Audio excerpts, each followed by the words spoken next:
Good afternoon, everyone. My name is Eugene Che. I'm the head of training and capacity development of International Anti-Corruption Academy. I am delighted to welcome all of you. And this webinar marks IACA's celebration on its 13th anniversary, and also to join the world to celebrate International Women's Day. SheForChange, Women, Corruption, and Emancipation theme is the perfect topic to celebrate March 8th. And we are all here together to celebrate International Women's Day as well as IACA's anniversary. During this webinar, we would like to explore the diverse empirical evidence of the link between gender and corruption with the three leading experts. Each of our panelists bring the unique perspectives that help better understand this topic. They will explore how corruption disproportionately affects women and cause inequality in the different contexts. The overall format will be presentations made by three speakers, and then we will have a Q&A session. Please write your questions in the Q&A. After all the presentations done, we will collect and answer some of your questions as long as time allows. And I strongly encourage you to giving the questions and answer during the presentation so that we can collect your questions. And please note that we will be recording this webinar, and we will provide a PowerPoint presentation afterwards. And without further ado, I would like to invite our first speaker, Professor Elizabeth David Bartlett of the University of Sussex, where she has been a director of the Center for the Study of Corruption from 2018. And she was my former colleague. She was the head of the Global Program of Measuring Corruption at IACA from 2020 until 2023. Prior to that, she was at the Saïd Business School, University of Oxford. Professor David Bartlett engages widely with the policymakers and practitioners and chaired the first academic roundtable of the G20 Anti-Corruption Working Group in 2020. She has advised several governments on anti-corruption policy, as well as training their anti-corruption practitioners, and also worked with a private sector organization in improving integrity. She was former chair of the Spotlight on Corruption, a UK-based anti-corruption NGO from 2019 and 2022. With that, I would like to welcome Liz to the floor. Liz, floor is yours. That's great. Thanks so much, Eugene.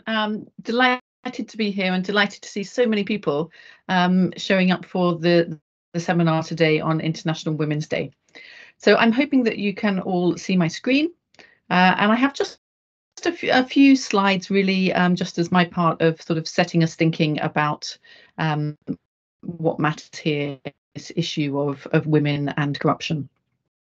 So the first sort of point I would like to make is that corruption really hits women hard. And so there are many reasons for thinking that this is the case. And if we think about many societies around the world, we can see that women are already often in a more vulnerable position than men. They tend to be among the poorest. They tend to be much less represented in positions of economic and political power, much less involved in high status positions in politics and public administration, as well as in the economy. Now, corruption exacerbates this power imbalance that already exists in at least three ways. So firstly, by creating barriers to accessing public services. Secondly, by weakening the voice and influence of women. And thirdly, because it creates a different kind of harm and a different kind of threat often to women. So I'm just going to talk about each of those in a little bit more detail. So firstly, thinking about access to public services. So women are already much more likely to be disadvantaged when it comes to accessing public services. Of the 1.5 billion people around the world who are living on less than $1 a day. The majority of those are women. And the prevalence of different gender roles mean that women are often more likely to be in caring roles, highly dependent really on healthcare and on education for their sort of daily activities. So if it's more difficult for them to access those critical public services of healthcare and education, then that's going to have a bigger impact on their lives and also on their life chances. But more broadly, one of the big impacts of corruption is, of course, that there's less money in the government's treasury. This is because money is being stolen, money is exiting the country often as well as illicit financial flows. So it's not even being reinvested back into the economy in many cases. And so then this also has an indirect effect on women, because states tend to spend less money on those public services such as healthcare and education, on which women often in particular depend. And states often try to make up for that lack of revenue in the treasury by levying consumption taxes on quite basic goods and services. Now, in general, consumption taxes tend to hit poorer households harder because they spend more of their income on those particular goods and services. And since women are more likely to be poor, this again means that those taxes and the burden of those taxes falls more heavily on women. Women are often in charge of running the household, and that tends to mean that they spend a larger portion of their income on those goods and services that are affected by such taxes.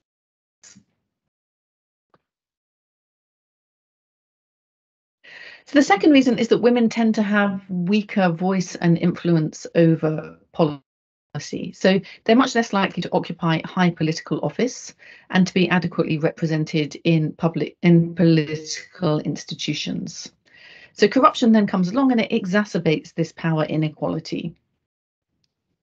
That's partly because in societies in particular, where political power tends to be allocated according to patron-client networks, so in societies where corruption is fairly systemic in that way, then that reinforces the existing power imbalances in society. So if power is allocated not on the basis of merit, but on the basis of the power relationships that already exist, so essentially men typically giving out jobs to other men and giving out resources to other men, then you can see how it becomes much more difficult for women to actually access and gain more opportunities for power and to exercise their voice in a political system.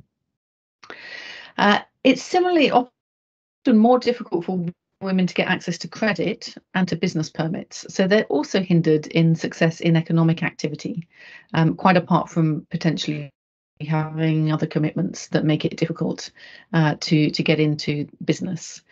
Now, again, we know that in societies in general, those economic actors that have more power also have more advocacy power. They're better able to lobby politicians and make their interests known. And so that means that then actually there's a vicious circle here where they're also unable to influence policy in a way that would really ensure that women's interests are represented. And finally, corruption has been shown to hinder the active participation of women in high-level positions in politics and business. So even when they get into those positions, they're not really able to flourish often because corruption prevents them from being able to operate in quite the same way as men are able to operate. Thirdly, there are different kinds of harm from certain types of corruption that tend to fall more heavily on women. And they're certainly not only falling on women, but what we see is that where women don't have money to pay bribes, they're quite often exposed to other forms of harm, such as physical abuse, sexual exploitation and sexual extortion. So where they're in fact required to give sexual favours in order to access public services or basic services that they should be able to get access to anyway. So that abuse of power is often further used to obtain sexual benefits or advantage, and it's often linked to really quite critical social patterns around migration and refugee flows.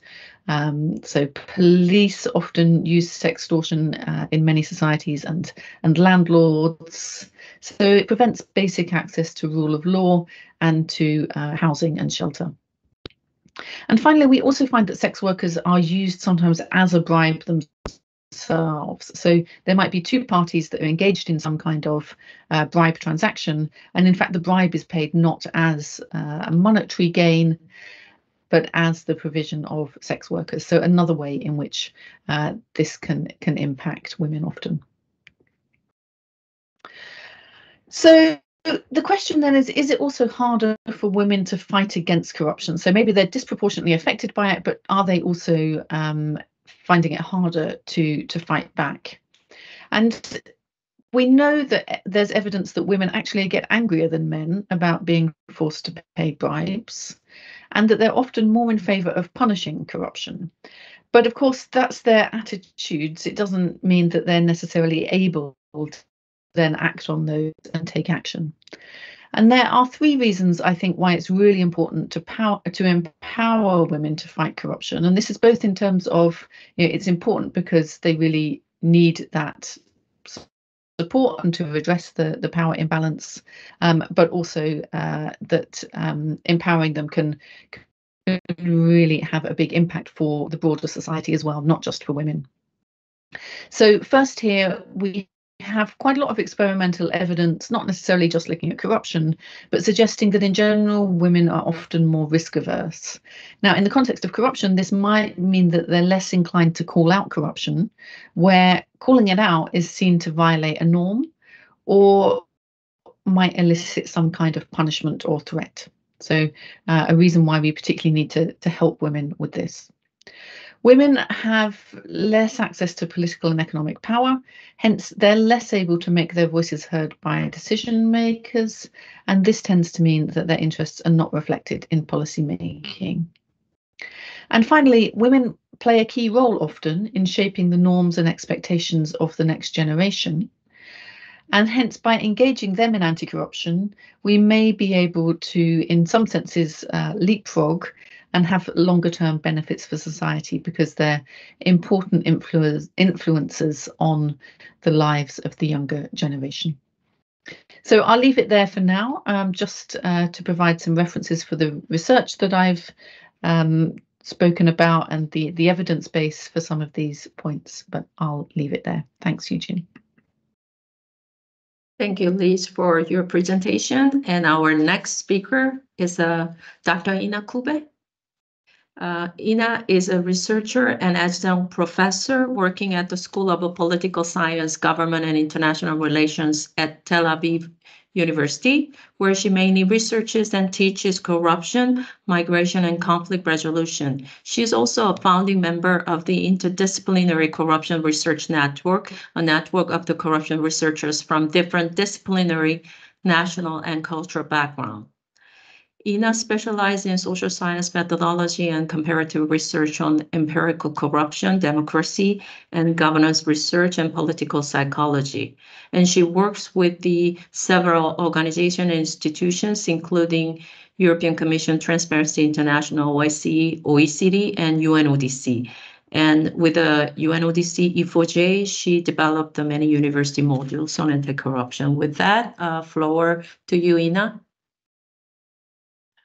Thank you so much, and thanks for inviting me, of course. And it's very impressive how many people are in this event today. So it's a very warm welcome to everyone, like in the audience. So I would like to talk more about the role of social norms and the role of socialization when we talk about the nexus of corruption and gender, because this is mainly part of my research over the last couple of years. And still, it's a quite new research period, I have to say, when we talk about the link between corruption and gender. It's only like 20 years old, but for this short period of time, it's quite good to see what we found already. So we find already like a lot of explanations and a lot of causes and the consequences of this very complex relationship between corruption and gender. And as you can see here, we know, and also as Liz already presented, we find differences between accepting bribes, offering bribes, also the amount of bribes, but in particular also attitudes and perceptions are towards corruption. And it's I didn't know that women are angrier when they have to pay bribes. So thanks for sharing this. And we find also, of course, gendered effects in different forms of corruption, in particular when we discuss sextortion, which is finally now something that it's more on the agenda, and we have also more awareness. But still, of course, we need more data when we talk about gendered forms of corruption, specific forms of corruption. So I try to summarize here the main findings from the literature, which can be actually extended. So this is not comprehensive, but it gives you, I think, a quite good impression what we know already. As I said, we find a lot of differences, and we also find more explanations. So we know that, for example, the role of the political system plays a very important role to explain the differences when we talk about forms of corruption, attitudes, perceptions, but in particular also opportunities women have to fight corruption, and also, of course, to get into more powerful positions. And what we mainly found in the research is that social norms play a very important role when we talk about these differences. So here are some of the main explanations, and each of them could, can have 10 different books on each of these aspects. So I focus in particular on socialization. Socialization is also strongly related to risk appetite. But also, of course, the opportunities for corruption women have. We have more knowledge about the specific role of women because, of course, we are very different. We are all individuals, and that's why it's also important that we have a stronger look at intersectionality. As I said, political systems and institutions play a very important role.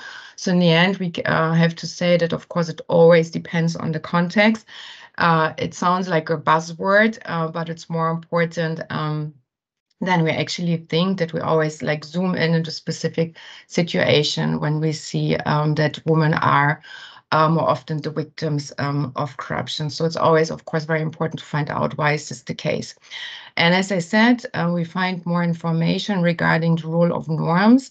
So when we take this example of sextortion, a colleague of us, Ellen Bjarnegard, published a lot in this case, and she and her co-authors show that in particular the norms of masculinity play here an important role, but also norms that are related to religion, and in particular norms related to patriarchal systems.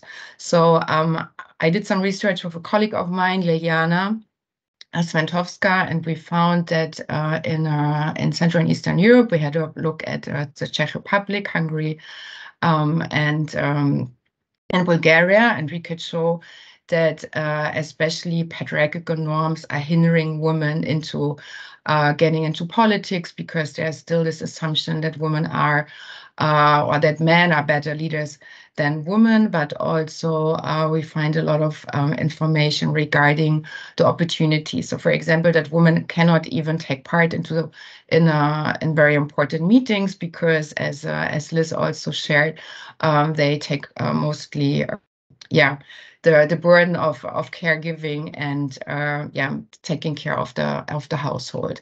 So that's why we try to zoom in into the role of social norms, and of course it's strongly related to socialization. And we know that there are these assumptions that women are more honest, women are more risk averse, women are more ethical, women are more caring.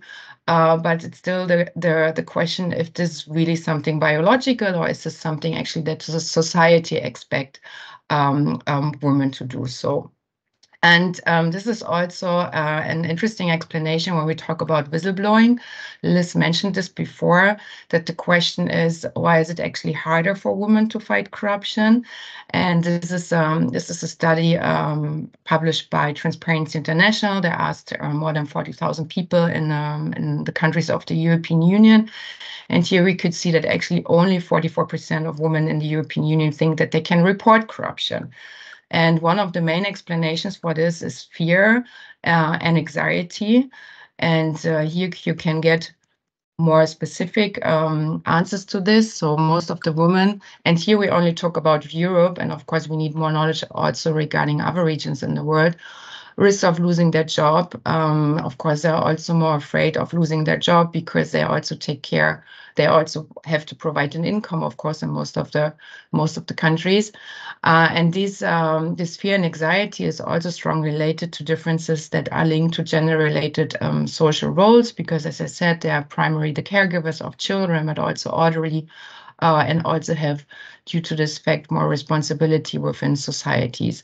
So there are a lot of norms in the background that put a lot of pressure on women when it's about reporting corruption and fighting corruption. And this is also something we have to consider when we try to increase whistleblowing, in particular when we talk about women. And also here we find differences that are related to socialization, because we see that there are different forms, of course, in education. For example, women are more, like girls are more rewarded when they behave properly and more ethical, while boys actually receive more rewards when they are more like risky, for example, in their behavior. So that's why we can also see that like fighting corruption or whistleblowing is strongly related to anxiety and fear. That's why women don't want to actually share it. So gender norms in this case needs, of course, more research. They need more explanation, because in the end it's about equality, it's about diversity, because it doesn't mean women are also taking care of everything. So we have more women, then we don't have any corruption anymore. This is, of course, not the case. It's more about breaking up dominant networks that are mainly, of course, still run by men. So it's about, of course, also masculinity.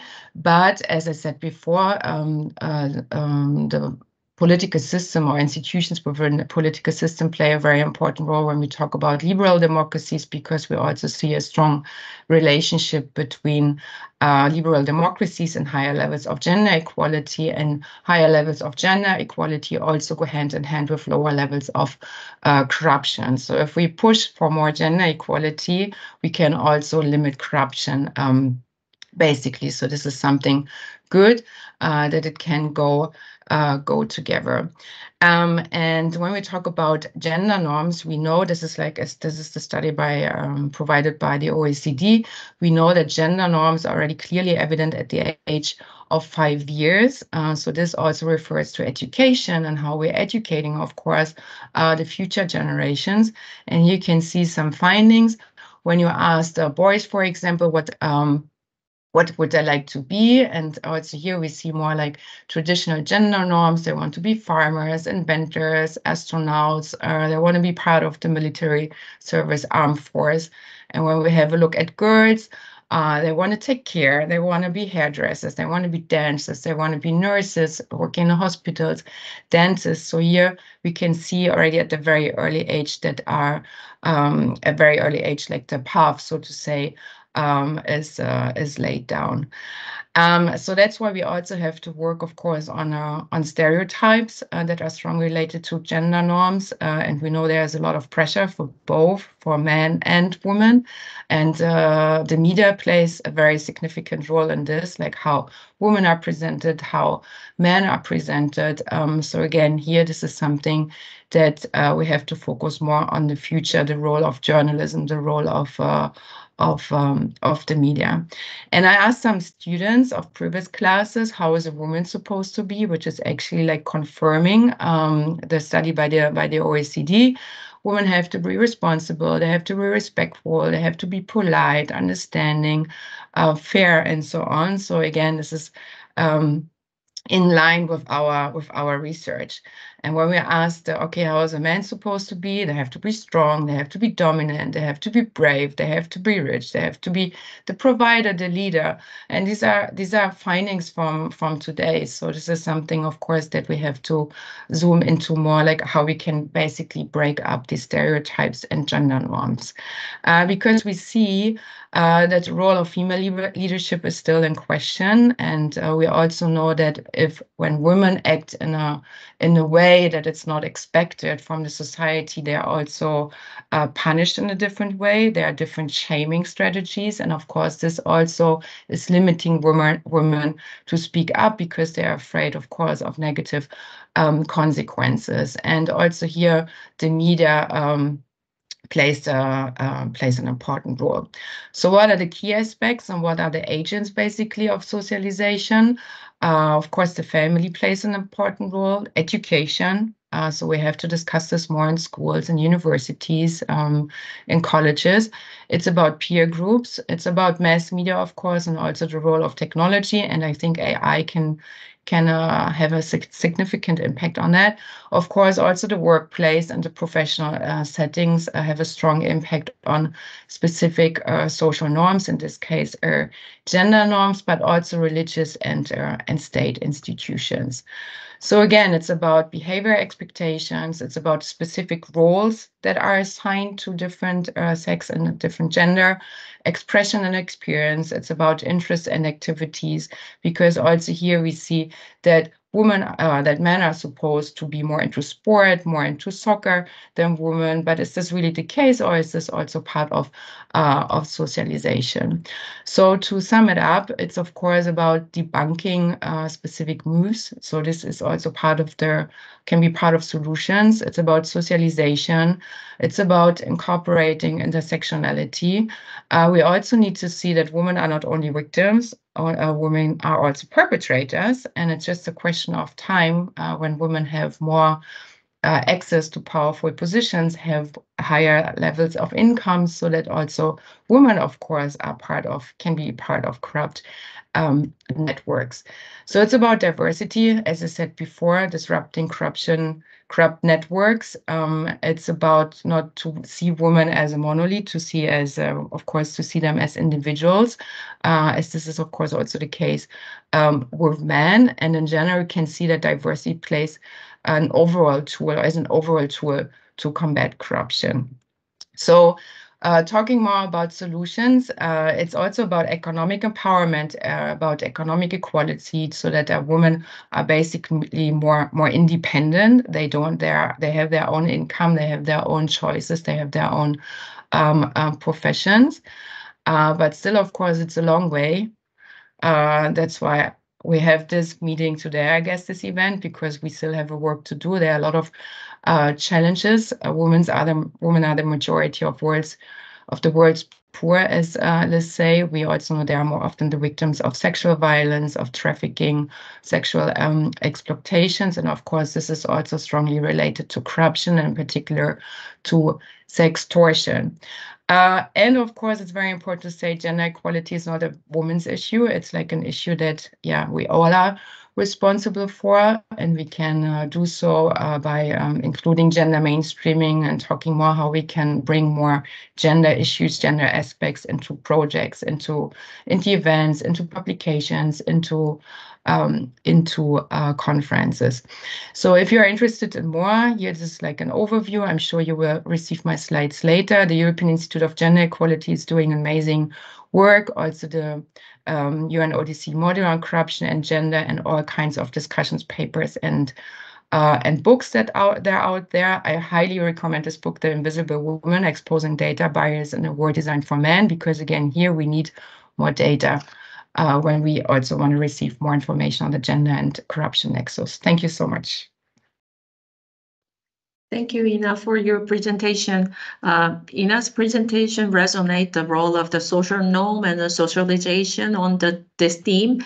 And also the Liz was talking about the differences between men and women in the research currently done, and also talk about how power differential influence on the ability to fight against corruption briefly in her presentation. But before we are going to the SOPE for her presentation, I would also encourage the participant to ask any questions if you do have any in the Q&A session, Q&A column, because I don't see any questions yet in there. So I strongly encourage you to ask questions through the Q&A, and we would be happy to answer after the Professor Sope Williams presentation. So now I would like to introduce our last speaker, and not the least, Professor Sope Williams. Sope is the Professor of the Public Procurement Law and the Deputy Director of the African Procurement Law Unit,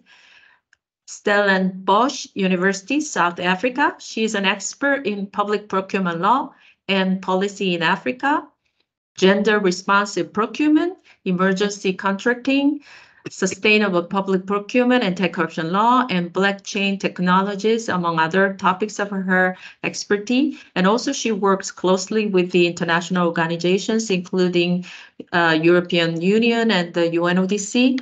And I would like to say this as a last remark. In December 2022, she was awarded the International Anti-Corruption Excellence Award for Academic Research and Education by the UNODC and the State of Qatar. With that, the floor is yours, Sope. Thank you. Can everyone see my slides and can you hear me properly? Yes. Okay, great. Okay, thank you, everyone, and thank you, Eugene. Thank you to Ayaka. Welcome to everyone who's participating. So for the next 10 minutes, I think I have, I'll just talk a little bit about the relationships between gender, corruption, and public procurement.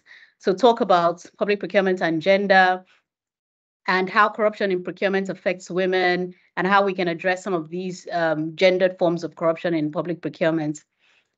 So in terms of public procurement and gender, there's a lot of research that shows us that businesses owned by women do not obtain government contracts or public contracts at the same rate as businesses owned by men. So even though in most countries you have women owning between 30 to 40% of businesses, you in most countries have women getting less than 6% of public contracts. And of course, that is a challenge. So there are a number of reasons why women don't get public contracts at the same rate as businesses owned by men. So the structural barriers. Many countries don't have gender responsive planning. In terms of public procurement, many countries don't actually collect gender disaggregated data. So we can't actually even tell when businesses owned by women are getting these contracts. There's also an uneven distribution between the businesses owned by women and the kind of public contract opportunities that exist. The procurement system is notoriously complex, right, and difficult for women and small businesses to navigate. And many small businesses are actually owned by women. In order to increase the economies of scale, a number of countries have moved to aggregating their public sector requirements. So they basically bundle their contracts and make them bigger. And of course, this works against businesses that are owned by women, which, as I've said, are normally smaller businesses. We have legal and policy barriers. Many countries don't have a legal framework that actually integrates women. And there's a lack of integration between gender policies and policies on procurement. Cultural and social norms also prevent women from accessing procurement. Women are primary caretakers, and I think Ina has talked a little bit about this. There's just discrimination against women in procurement, which is very male-dominated. Women have financial challenges. There's a big funding gap between what women businesses need and the finance that is out there. There's also discrimination against funding women-owned businesses by traditional financial institutions. And procurement also gives very unfavorable financial terms. So many governments would have a 30 and in some country 60-day payment terms, which small businesses just cannot absorb. Of course, corruption also works as a barrier against women, and I'll talk a little bit more about this. So what this corruption does really is that apart from the other barriers I've mentioned, it really limits women's access to procurement markets. Now, I've done research starting in 2020, looking at women trying to access public contracts in 7 African countries. So 5 East African countries, and then South Africa, where I'm based, and Nigeria, where I'm from. And all the women-owned businesses that I spoke to in doing this research over the last 4 years all said the same thing.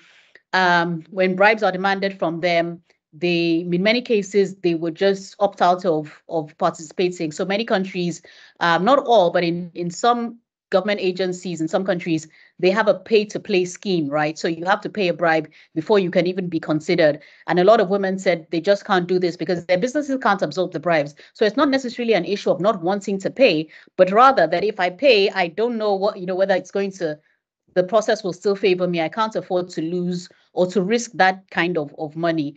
And so bribery, it's a barrier for women navigating procurement. It also acts as a psychological barrier.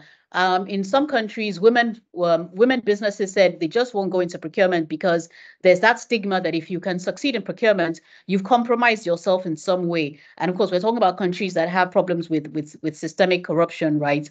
And some other women said, when I win a public contract, I don't tell anyone because the implication is that I either paid a bribe or I compromised myself in some way in order to get this contract. So women will not access the procurement markets. And when they do, if they are successful, they keep quiet about it.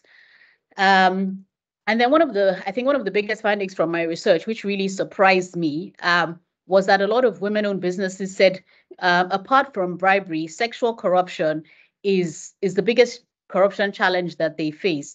And Liz has talked about it and talked about sextortion. I like to refer to it as sexual corruption because sextortion is also used to refer to cyber blackmail or blackmail using intimate images. And so to avoid confusion, I would prefer to use the term sexual corruption.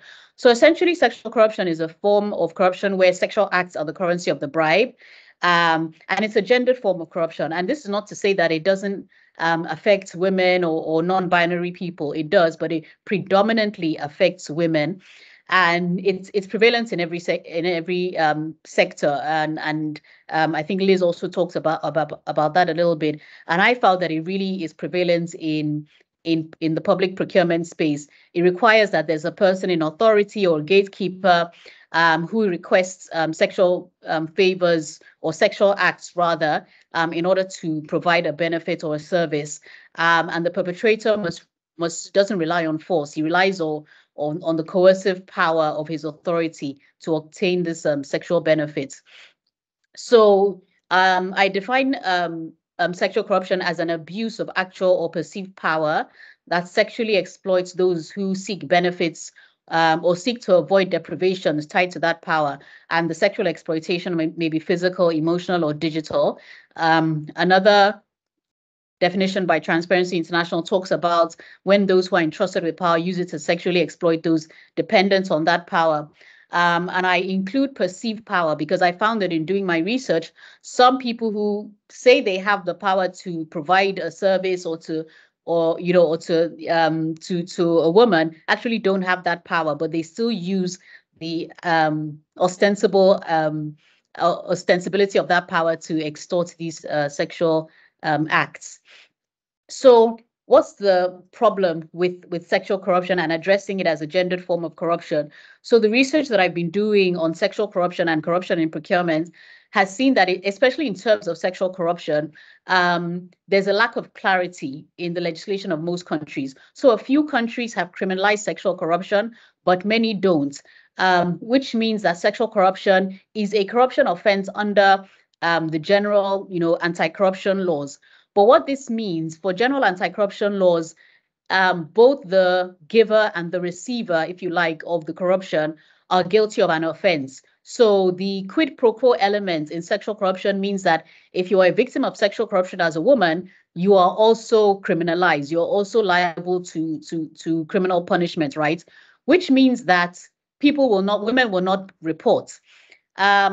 of course, when there's sexual corruption, as I've said, there's always a power imbalance. I think Ina has spoken about the fear women have of reporting, the fear of retaliation, and so women don't report corruption, and then they're less likely to report sexual corruption, of course, because there's also a stigma and shame surrounding sex. And many people, when women are victims of sexual offenses, people always raise the character of the woman as a defense, or they raise the fact that she must have consented, especially in sexual corruption where there's no physical force being used, but it's coercion. So with addressing sexual corruption as well, we don't have the tools to investigate and prosecute it. Many corruption offenses view corruption as a sexual crime, as a financial crime, right? And so the investigations and evidence that is needed for financial crimes are very different from sexual crimes. And we just haven't gotten around to actually, thinking about how to deal with that. Now, many countries, especially countries that are really patriarchal, have very high levels of sexual violence. And what that means for sexual corruption is that sexual corruption is not considered to be that serious in light of high levels of sexual violence or violent sexual offenses and things like that. So those all act as barriers to actually addressing sexual corruption and addressing the impact that it has, obviously, on women accessing public procurement. And so sexual corruption hasn't been criminalized in many countries. And where it's criminalized, then it also criminalizes the victim, which is problematic. But you have a few countries like Tanzania and Croatia, and Brazil has a law that kind of covers that have actually criminalized sexual corruption without criminalizing the victim. So I think for me, what my recommendations are is that we need to think about better ways of addressing gendered forms of corruption, especially sexual corruption. If we're going to criminalize it, we need to think about the fact that if there's been an abuse of office, then there should be, the corruption offense should be presumed without criminalizing the victim, thinking about victim-centered approaches to dealing with sexual corruption, because it manifests very differently from, financial corruption, and it has very different harms. And some of the research that we did showed that there's some people who've actually committed suicide after being victims of sexual corruption. And we also need to think about how we train prosecutors on dealing with this. So to address the gendered forms of corruption, we need to, mainstream our efforts to address gender and sexual violence. And across the board, on International Women's Day, more work needs to be done to change harmful gender stereotypes, address toxic masculinity, and foster a culture of respect for women. Thank you. Oh, okay, and thus far there is no written questions in the Q&A, but I have a few questions to our speakers. So let me start with my questions first, because there was a media issue was raised briefly by Ina. So both Ina and some other panelists can answer this question, but how can media outlets ensure fair representation of the woman's perspectives in the anti-corruption reporting? Ina, will you take this question, please? Are you feeling comfortable to answer this as well? Yeah, I will go with sure. Ina first. Yeah. Okay. No. As I mentioned in the presentation, I think it's very important that we, of course, also have more female voices in the media and more like female journalists, because you can see if we have more women working in this field, they also bring completely different aspects and different issues to their agenda that men might not see because they are not affected by it. And we see, for example, that women are also fighting more for the improvement of the quality of social services because they are more in need of that. So a man who might not need them so often as a woman, by not going so often to the doctor for obvious reasons, biological differences, would not pay attention to this. And the same when we talk about the media and journalism, we need more diverse voices there, and also, of course, talking more about also ethical considerations and the harm of also of female journalists, because Shopper, you mentioned also sextortion, which is a mainly part we mainly find this in the online world. Female journalists are suffering a lot from harassment and sexual exploitation in the media, and also that's why it's like they're hesitant to go out there, so they also need more protection there. I was asking Ina, I asked you because you mentioned about this topic, but also I know that Lise was a journalist then previously, so that's why I was putting Lise. But Lise, you don't feel comfortable when we can go to another question? Okay, go ahead. I'm happy to say a couple of words. So I think one of the difficulties can be that it can also be more difficult to find women and for women to feel comfortable talking about corruption, particularly if there's the kind of sexual corruption. And good point there, Chopet, about the distinguishing it from the sextortion. But I think particularly if there's that aspect to it, people might be quite unwilling also to talk about it to journalists. And also to researchers. So it's also a problem, I think, that we face as academics in trying to research this issue, that you also need to be able to gain people's trust, to be able to collect evidence from them and have people talk frankly about their experiences and what's happening. I think one of the most interesting times I came across this was in researching something around business integrity initiatives, and spoke to a lot of women who really talked actually about a lot of things that have been talked about by both of my fellow panelists around the difficulties of just trying to exist as a small business and get access to the permits and the licenses and the things that are needed, and often finding that this environment was one that was very male dominated, and where there would be sexual pressures put on them just to get access to these things to which they should be able to get anyway, without paying bribes or any form of corruption, but certainly not risk of sexual violence. So I think it's very much a real and current issue. So difficult for the media and academics to research because of all these the stigma and socialization around it. Thank you, Lise.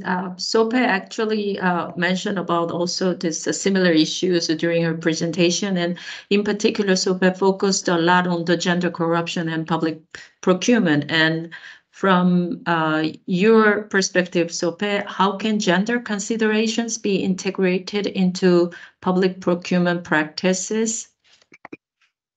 Yeah, thank you, Eugene. I think for me, the first place would be to ensure that our laws and our policies are gender responsive, to ensure that there's gender mainstreaming there. Because with procurement, there's two things, right? There's the women-owned businesses getting contracts, at the same rate as men-owned business, or at least at the same rate as which they act in the market. But there's also the issue of public services being accessible to women. So public services being designed with women in mind. And in South Africa, we have examples of public toilets being built that don't have any lights within them, or don't have locks on the doors. So obviously, or don't have changing facilities. So those types of services are not designed with the idea that women are, usually primary caregivers. Women are going to take babies to the toilet, take the elderly, take the disabled to bathrooms. So those bathrooms are not designed with the users in mind.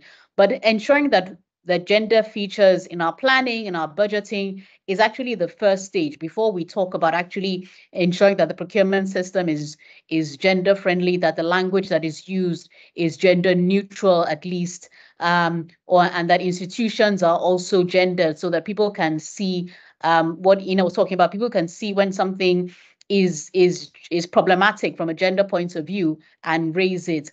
In terms of procurement specifically, we can think about, reserving some contracts for women. Some countries have done that, making sure that we understand the dynamics in the markets, so that we can know where women-owned businesses exist and what they can participate in and things like that. So there are a number of things that can be done, but I think the first thing is to ensure that we get our legal and policy frameworks right, and our budgeting and planning is gender friendly or gender responsive. Thank you very much. And I think there are questions, but that I cannot see. So my colleague was putting onto the chat, so I will read it out. Lisa highlighted, Professor Elizabeth David Bartlett highlighted that the women have a weaker voice and influence over policy, and that corruption hinders active participation of a woman in high-level positions in politics and businesses.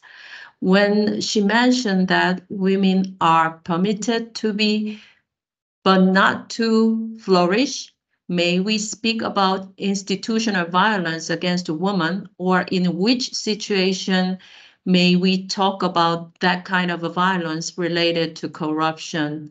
Cecilia from Mexico. Yeah, so I'm not sure quite what else to say in terms of whether it's institutional violence. I think it's clearly a systematic form of discrimination. So it potentially could be. It would depend, I think, a bit on the individual situation and what exactly the barriers are there. A lot of this, it's an interaction between institutions and the socialization. So, Ina talked how a lot of this is very much, entrenched in patterns of socialization and social norms. So I think it's often not as straightforward as it just being that the institutions are set up in a prejudiced way, but that sort of interacts with the social norms to create situations where women end up being systematically biased. But it's not necessarily that anyone has really set out or intended to do that. There could be that as well, but often it's more about just this interaction between institutions that are set up in societies which are often quite patriarchal, and then interacting with social norms which are also, of course, created and operate in systems where people are socialized into quite gendered different roles. So not necessarily sort of intentional, I would say. That doesn't mean it's necessarily more easier to overcome, but I think the deeper understanding of how those two things interact is important for being able to address it.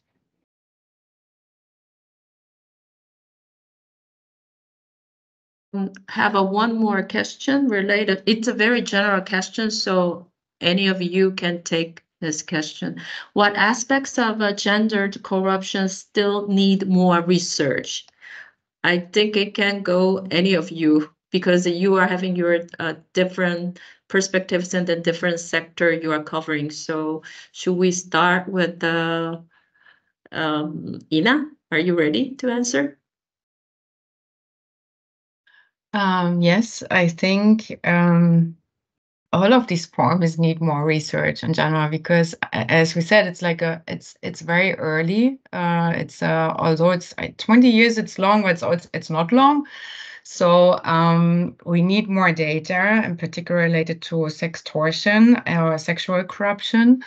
But as Shoppe said, like, it's such a sensitive issue, and of course we also have to take care and research it, that we're not re-traumatizing victims of sexual corruption. And I think it's also very important that we have a stronger focus on men, because we talk all the time now about women, but we know that there are also men or boys or children, of course, are victims of sexual corruption, which of course brings more ethical concerns and ethical considerations. So this is something we definitely have to work on, how we can get more data to basically protect and prevent it in the future. Any of you want to add anything on this topic? Sope?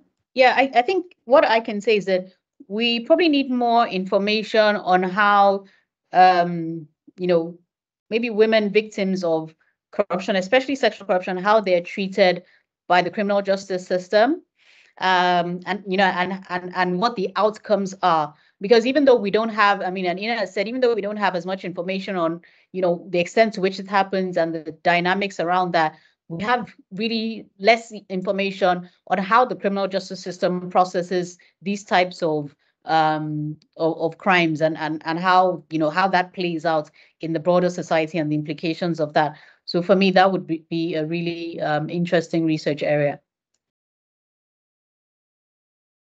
And just one thing that I would add is that I think one of the difficulties and one of the reasons we don't have enough research yet, as well as it being a quite new issue, is that we don't often collect data in ways that allow us to explore the differences between the experience of men and women. So, the very first step is to be able to disaggregate a lot of the data, to be asking the questions in ways that are sensitive to gender. So a lot of this is iterative. We start to understand it's a problem, then we realize that we need to collect data that allows us to research that, and then we can research the relationships more carefully. So yeah, a big call for actually collecting data in a gender disaggregated way. We have 2 more questions. One question is very brief. Another question is very lengthy. So let me read the short question first, and then we can answer this lengthy one as our last question to answer because our time is running. Social media plays a role in spreading biased perception against women. How can we change this?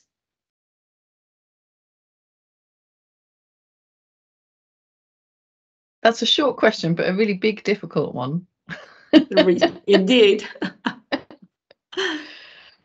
I think, getting more voices on social media, getting more views heard, contesting and challenging views that seem to be very narrow. Social media is such a big problem because of this echo chambers effect that, we all just talk to people who have views like us. So I think it is about trying to broaden horizons and get dialogue going across those divides, but that's a very difficult thing to do. Yeah, I also think in general, like, of course, to increase awareness and by talking about this and paying attention to it. But there are also some initiatives. I'm trying to think now about this.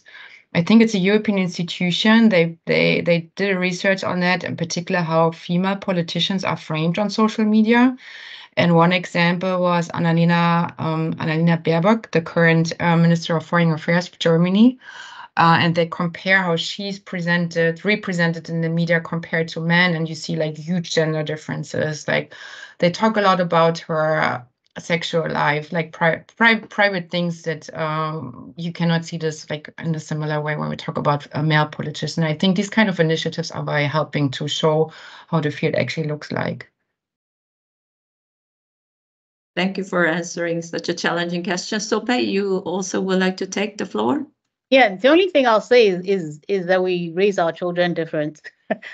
I think that's the only thing I'll say. So the norms and socialization that Ina has raised is part of it. So because the people on social media were raised not by wolves, but by people. So right. We need to do better.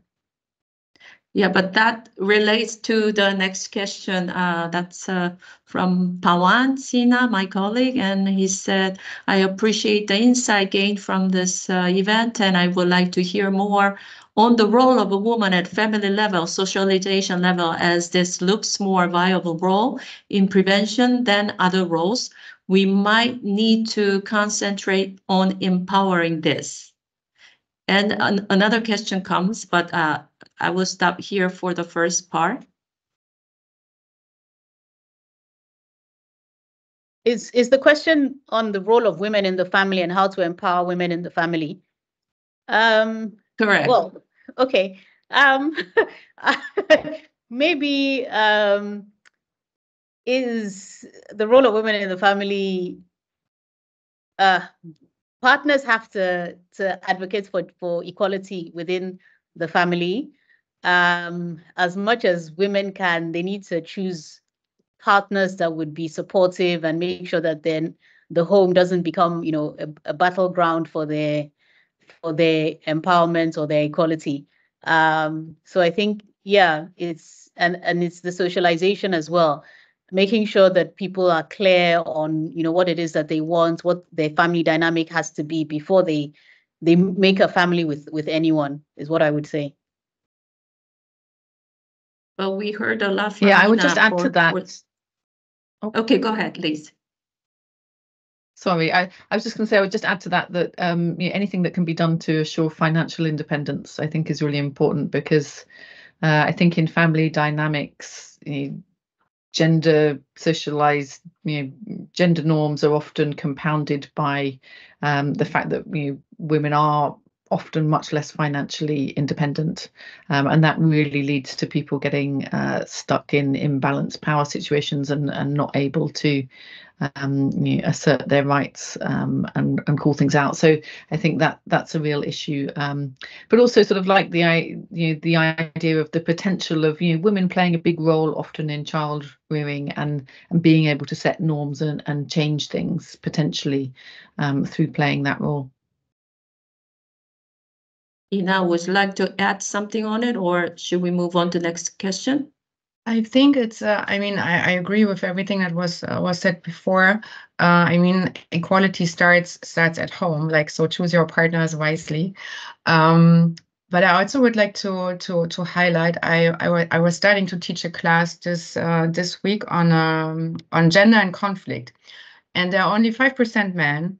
And when you ask the men, like, why, what kind of expectations do they have from this class? And I said, we're actually afraid. We were afraid to come to class because all the time when you see like gender and feminism, they're afraid that men are put now on the stage and everybody's like, yeah, you are bad because of you. We have to do this and you have to change. And so I think this is also not the right approach. Like, it's very important how we frame it and to make more clear that actually like we are all benefiting from it. It's like a win-win. So if a man doesn't have to be the breadwinner all the time, because also women are working and bring their income and share the burden, it takes a lot of pressure from the entire society. And of course, I also want to highlight again that we're not talking about men and women. Of course, we also need to have a stronger look at non-binary individuals and the LGBTQ plus community who is suffering a lot from forms of corruption. Okay, now it's already 3:32, so we are going over our time. So I would like to wrap up the session, but there is one more question. Would you willing to answer this question? This is from Pawan as well. No objection? Sure. But we can just visit this briefly then. Should there be a critical mass required in a decision-making body that women are able to influence the decision with a gender sensitivity instead of giving some representation? Is it his question? Yeah, I mean, like a number of countries have set targets. So like Rwanda had a 30% target for women in parliament. I mean, those are good, but ideally we should have in public spaces a representation of what the demographic looks like. So if you have women as 50 or 51% of the population, then they should be represented. It shouldn't be a case of a threshold lower than that. So we can start low, but work towards making sure that public spaces look like society is what is fair. Okay. And anyone else have adding anything on this topic? If I think like I support Chope's comment on that. Like we need quota, we need structural aspects of that, because we could see in the past it doesn't work otherwise. And I mean, like personally, I also got like a lot of critics. You're here because of the quota. No, I'm here because I'm qualified.